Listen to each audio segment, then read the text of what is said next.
L'interruption volontaire de grossesse est légale depuis 40 ans en France, depuis la loi Veil en 1975. Avant cette date, l'IVG, sans raison médicale, était un délit passible de prison.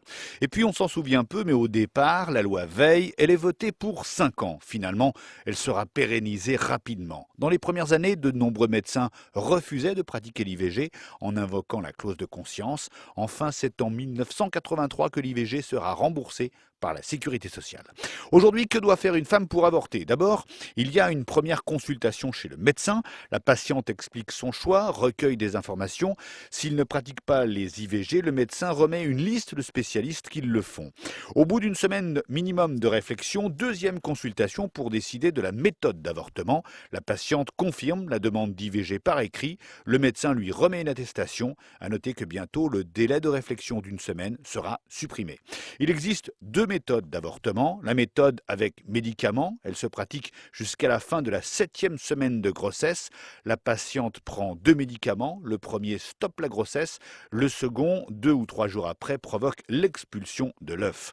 Deuxième méthode, l'aspiration. Elle peut être pratiquée jusqu'à la fin de la 12e semaine de grossesse. Ça se fait au bloc opératoire sous anesthésie locale ou générale.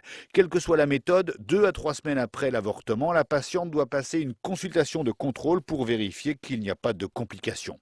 Une précision, il faut distinguer l'IVG de l'avortement thérapeutique. Dans ce dernier cas, il s'agit d'une interruption médicale de grossesse qui a lieu quand une pathologie met en danger la santé de la mère ou du fœtus. Dans ce cas-là, il n'y a pas de délai. L'avortement peut se faire très tard dans la grossesse. En 2013, 229 000 IVG ont été pratiquées en France. Ce sont les femmes de 20 à 24 ans qui ont été le plus concernées, 2 fois plus que les femmes de moins de 20 ans. Dernière chose au sujet des mineurs, elles ne sont pas obligées d'obtenir le consentement des parents pour avorter. Elles peuvent garder le secret et demander l'IVG. Elles doivent alors être accompagnées d'une personne majeure. Et dans ce cas-là, l'IVG est prise en charge à 100% sans avance de frais.